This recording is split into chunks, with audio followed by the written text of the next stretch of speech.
It's time to boogie. This is Tyler Hansbrough, and you're listening to Locked On Tar Heels. You are Locked On Tar Heels, your daily podcast on the UNC Tar Heels. Part of the Locked On Podcast Network, your team every day. Hey there, what is up? It's Wednesday, May 14th, 2025. Welcome into the Locked On Tar Heels podcast, the only daily North Carolina show out there. I'm your host, Isaac Shade. You're joining me at the place to get your Tar Heels content every single day. It's all part of the Locked On Podcast Network. Thanks so much for making us your first listener watch to get your Tar Heels content every single day. Special shout out to all the everydayers, all the members of the Locked On Tar Heels Discord, and our great Locked On Tar Heels insiders. This episode is brought to you by FanDuel. Right now, new customers can get $200 in bonus bets when your first $5 bet wins. Coming up on the show today, I've been saying it, but this time of the year is always interesting with the NBA draft combine going on. There's always guys deciding to stay in, other guys leaving, and we got a little bit of a bombshell on Tuesday as Boogie Fland decides to come back to college. We're going to unpack that for the vast majority of the show because, also, Drake Powell, speaking of, he just continues to impress. His numbers are off the charts, insane stuff. And golf carries on with the men's regional. And I got to tell you, things are not looking too great. Okay, let's start with Boogie Fland. On Tuesday, Jonathan Gavoni from ESPN, Draft Express on Twitter, if you want to go look him up, reported that Boogie Fland is withdrawing from the NBA draft and is going to be exploring his college options. How was he able to do that, you may ask? As a reminder, why can't he just go back to Arkansas?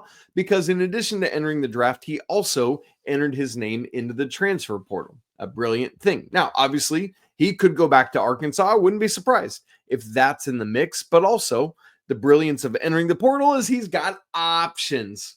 And one of those options could be North Carolina. There's a whole bunch of conversation to have around that today, and that's what we're going to do. Because immediately you might be saying, hang on, Isaac Shade, if that is your real name. It is, by the way. I need to drink my throat. Allergy season, man, it's killing me. The roof of my mouth, it's a whole thing. I do this. Can you hear that? Oh, the roof of my mouth is just excruciating during allergy season. Anyway, Carolina, I've been saying in the market, key, primary focus, a wing, a three, a small forward, whatever you want to call it. And then also because of the Vin Allen Lubin transfer situation, a backup big. You need somebody back there. And yes, you've got several guys, but I think you need another. And so here you go. Boogie Fland is not either of those entities.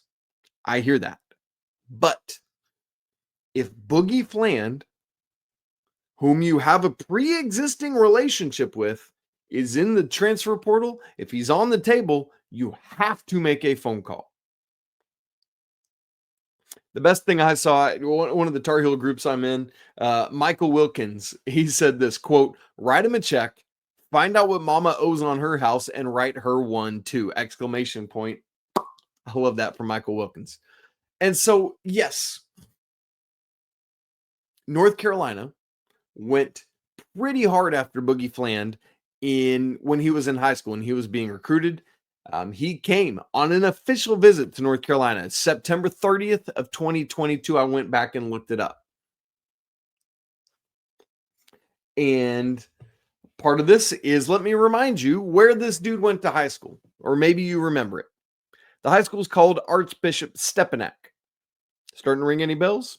It's in White Plains, New York. That might be everything you need there. Need another hint? It's the alma mater of R.J. Davis. That's right. Same high school Boogie Fland as R.J. You might remember Boogie ultimately ended up committing to Kentucky out of high school, but ended up going to Arkansas with John Calipari, where he played last year, but ended up missing a vast majority of the season. I say a vast majority, about half the season because of injuries. Played in I can tell you, let me put this back in order. He played in their first 18 games, got hurt, and then came back for game 34. And that, to be fair and to be true and honest, that's something I love about Boogie Fland, is the fact that he came back and played and cared enough to do so. He wasn't great, because I think he was still, like when you're still really getting back in the swing of things. Think about Seth Trimble last year, how different he was statistically after he got hurt. It's that kind of thing. But the fact that Boogie was willing to come back, man, that spoke volumes to me about who he is as a person. He wanted to go down with the ship, whatever that looked like. And so, look, because Carolina was all in on Boogie when he was in high school, I think you absolutely have to make a phone call here. That phone call might lead to absolutely nothing. And he might say, I'm already this or I'm already that. Whatever. I don't care. You gotta explore it. Now, of note, his agent is Mike Miller, who quite famously played at Florida, right? So that's a thing. Now, Florida obviously already has Xavion Lee. That's also a thing. That's like, well, okay. Maybe we wouldn't get him because of that. There was also, I gotta put us all on alert here, because I want to take care of everybody. Where is it? Yes, Rob Reinhart at Real Rob Reinhart. This is a fake Twitter account. Don't get duped by it. He puts just enough real in there where you're like, oh, I see. This is a thing. And then he'll just drop these little, it's like making it try to sound like he has this inside scoop. And it's dangerous, man, because it's just enough reality to be like, is he being true? And it's come together and it looks real. Don't fall for it. And the reason I say that is because he tweeted on 8:26 p.m. on Tuesday, breaking: Arkansas transfer Boogie Fland is committing to Florida per source. 6'2" guard, on and on and on, and blah, blah, blah, blah, blah. Now, I'm not saying that Boogie won't go or isn't going to go to Florida. That could be the outcome, but it's not this. It's not like this guy's reporting. So stay away, steer clear. Don't I have Rob Reinhart blocked so that I don't accidentally look at his stuff and believe it someday. You don't want to get mixed up in that. That's bad business. All right. So with Boogie, it's tough to know truly what he would have become last year at Arkansas, because of only ending up playing those 21 games, just north of half of Arkansas's games.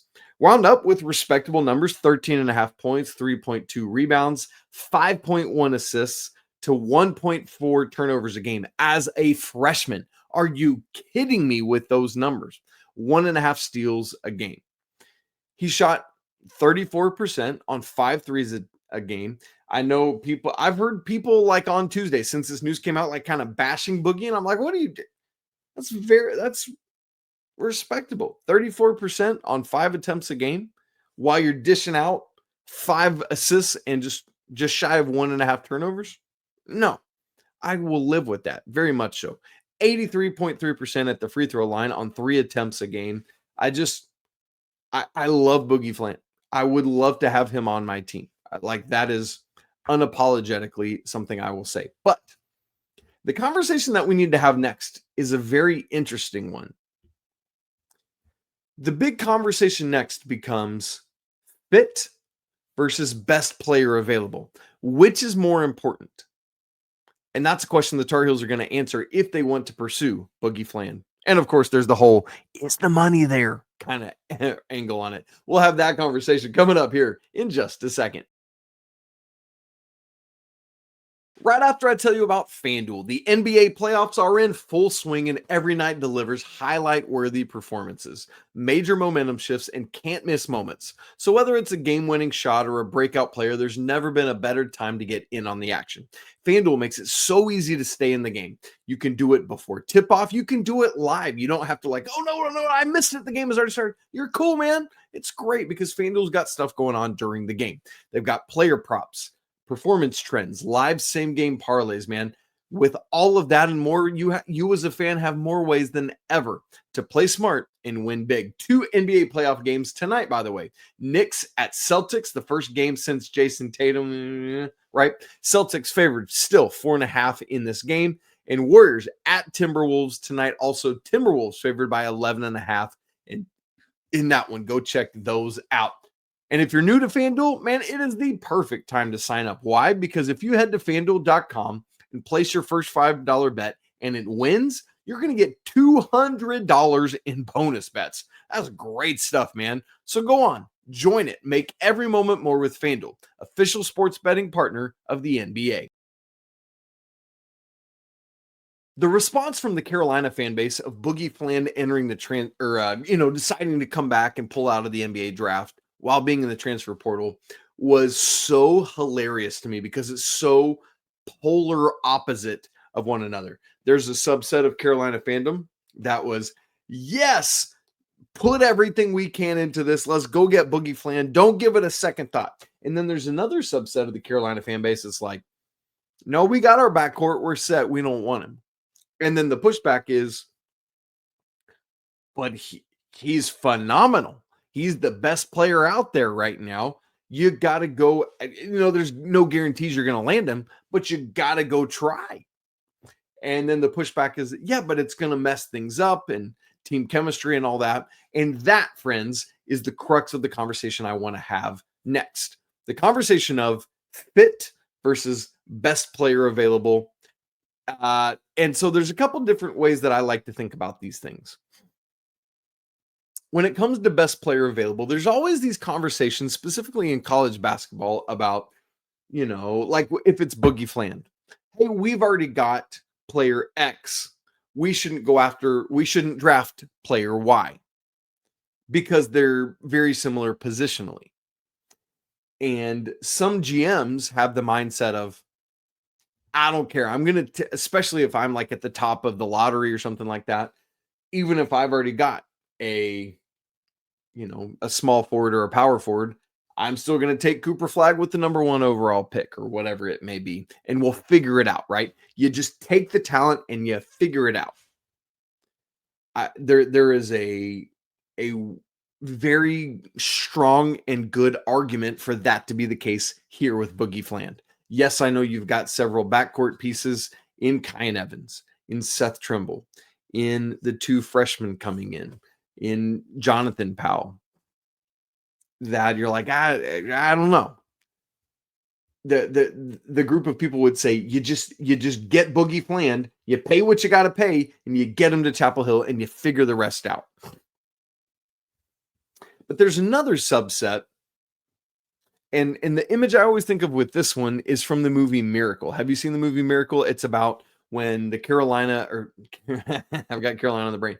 The U.S. ice hockey team at the Olympics knocked off the behemoth that was the USSR and did it.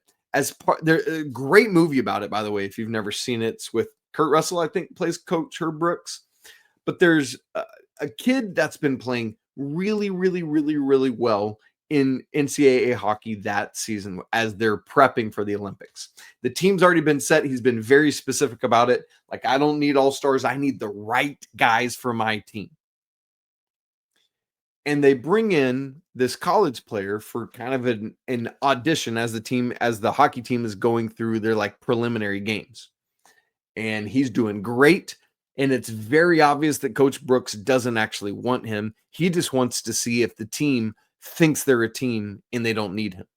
And sure enough, after one of the games, a couple of the guys come to Coach Brooks on the way out to the bus and they say, Coach Brooks, appreciate you bringing him in. He's a phenomenal talent. We don't want him. And Coach Brooks, ever the smart guy, says, why not? And they say, they're trying to find some answers. And then finally, McCallahan, I think it was who said it, goes, because we're a family. And Coach Brooks says, you all feel this way? And they say, yeah, we do. Coach Brooks unceremoniously says, something to the effect of, he'll be on the first bus out the door tomorrow. He was testing them to see, if they were a team, if they were a family, if they were a unit. And obviously it's different. This is not the exact same scenario, but you get the idea here of we've already started thinking about what this backcourt is going to be in the chemistry.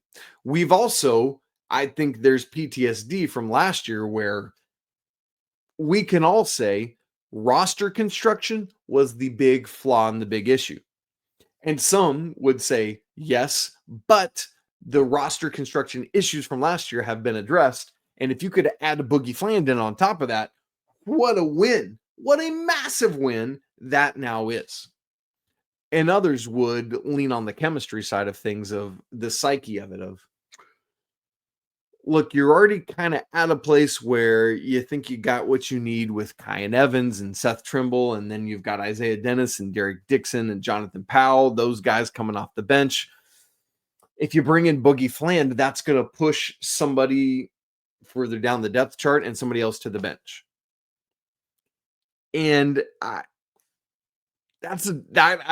hear that argument, man. That is a tough sell.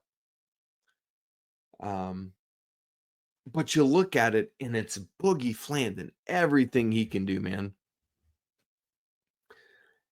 In my mind, it would be roster building malpractice to not at least investigate. At the very least, investigate. And you might investigate if you're Hubert Davis and then say, Boogie Fland, I love your game. Good luck wherever you wind up, but not Chapel Hill. He might investigate it and come to that conclusion. And if so, I respect it. I respect it. And roster construction does matter in a big way. If you have any concern that this addition would negatively impact the roster or roster chemistry or construction, then this is a non-starter. And you say, I'm glad we looked into it, but I'm also glad we have the wisdom to say, we're good. Because again, I say this all the time and I'm going to continue to, it's not about the 5 best individual players. It's about the best 5 collective players. If that's Boogie, get him, man. If he can fit in with 4 of the other guys or the team and like there's immediate cohesion and chemistry, awesome. I love it. Let's get him. But if it's just, hey, we're just trying to stockpile the singular best talent regardless of how it fits together, that's not what I'm interested in being part of. And I don't think that's what Hubert Davis wants for his team. And I recognize just the very nature of things right now is kind of basketball player for hire, but I think that really grieves Hubert Davis. And so if he can find a guy and Boogie is that guy, and it's like, yeah, I love it here. I want to be here. Do whatever it takes. I'll even give you a discount on, I probably wouldn't do that because they're trying to get everything they can. But I could see that. Man, this is a mix. It's a hard one to know what to do. I think ultimately I would go after him, like full court press. And I think it is a figure it out situation where the best players are going to get on the court. And like it or not, you have to win basketball games. And this is a critical year for Hubert Davis. And if he's not winning basketball games, he might not have a chance to hire Boogie Fland the next year. And yes, I said hire. It's a mess, man. It's tough. It's very tough right now. But that's where we stand. I say go get Boogie Fland. Now, there's some other names floating around out there as well. Another one that Coach Rob and I are actually going to talk about on tomorrow's show, who I am wildly intrigued by. Like, a lot. I'm not going to talk about that today. But you get him and Boogie Fland, I think that's probably more important than a backup big. If you're only getting 2. Because Boogie's that good and can be. And is he healthy? I think so. We'd have, you want to do your physical and your data and all that and figure it out. But I think it's good.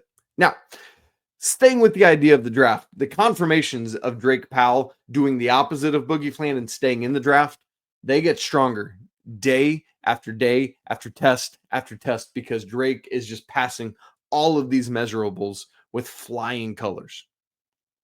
So there's that. And also, golf made a move on Tuesday, but it's not quite yet big enough of a move. We'll talk about all that in just a second.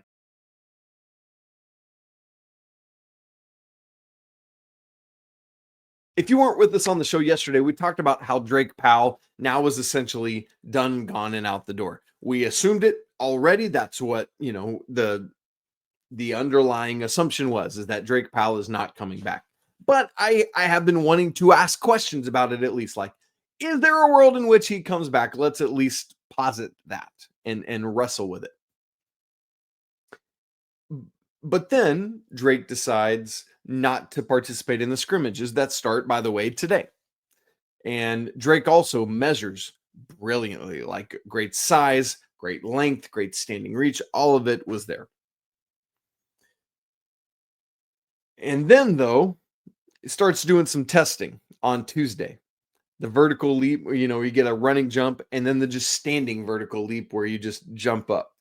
And Drake's scores were a big fat wow, like unbelievable stuff. His no-step vertical, just you're standing there straight up, 37.5 inches. Now, I wasn't able to go find, like, the NBA website was being weird, so I couldn't find the full list of heights on the no-step vertical. But at the time when he jumped that jump, he was ahead of second place by 4 inches, Jonathan Gavoni said. That's otherworldly good. It's so crazy. And then his vertical, where you get the running jump, at first he got 42.5, I think it was, and then got it up to 43 inches. I mean, just talking about historically good in terms of the vertical jump. And another one where he led over second place by a big margin.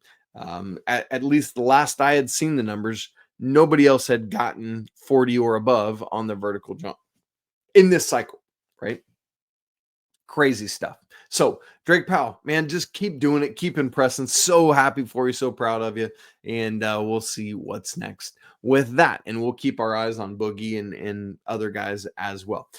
Men's golf. You probably are aware, you've been tracing with us, that they are in their regional right now. Monday, Tuesday, Wednesday, you play one round each day. Your 5 golfers, cumulative scores. And when it's all said and done, today, Wednesday, after the third round is over for everybody, you got to be top 5 out of the 13 schools that are in this thing. Carolina had a struggle on Monday, man. They put themselves in a massive hole, finishing the day at +8. Now, on Tuesday, the guys had a better day than Monday. They started moving up a little bit, but they didn't move up yet enough because of how deep the hole they built on Monday was. But they got back what they needed to get back. Like if it's 2nd and 25 and it's like, hey, you don't have to get it all here, but could you get back to the original line of scrimmage? It's that kind of thing. Like, yes, Carolina didn't put themselves into a top 5 position to be able to advance, but they did move up from 11th to 7th. The problem is that the gap is really big. Carolina, as they sit getting ready for action on Wednesday, 10 strokes back of the cut line. 10. My goodness. Illinois leads the way at -10. Then Oklahoma State UNLV tied for second at -7. Texas Tech at -2 in fourth. And then 5th place is Troy at -1. And then Marquette +4 and Carolina +9. The guys got work to do today, man. I would love to see their season keep going, and I expect it to. But right now, it does not look good. Now, on the individual side, because this is both the team and individual side of it, David, oh, good grief, his name's escaping me in real time. That's painful. David Ford, there, it just came back to me, is the number 1 player in the nation right now. And, like, he had not done great on day 1, but then moved up after day 2 into a tie for 11th at -2. The leader is -7. So David is in much better position individually than the Tar Heels are collectively. And that's encouraging for him. And so I'm excited for that. All right, guys, there you go. That's today's updates for Wednesday. Good stuff. Great conversations. Again, we've got another international player to talk about tomorrow, another wing possibility, and one that I am very, very excited about. All right. If you've not subscribed to the show on YouTube and audio, make sure you do that right now so you don't miss a single second. That link is right down there on YouTube if you're watching. And if you're listening, man, just hit subscribe on your favorite audio platform. Those kind of things legitimately not only help you, but they help just because of the way the algorithms work. They help spread the good word about Locked On Tar Heels so more people can come find our show and be part of our community just like you and I are. Great stuff there. If you've not joined the Locked On Tar Heels Discord, we'd love to have you come be part of that community. The link's in the show notes, free to join. Come on in, man. It's a great community of Tar Heel fans. And if you want to go even deeper with the show, Locked On Tar Heels Insiders, the chance to chat with me one-on-one. You get access to all of my stats, my charts, my data, my record books. Any spreadsheet statistically that I create, I drop in there and you get free access to it. It's great stuff, man. We'd love to have you join that as well. That link is also in the show notes. All right, gang, it's always a great day to be a Tar Heel. Coach Rob will join me tomorrow, but until then, peace.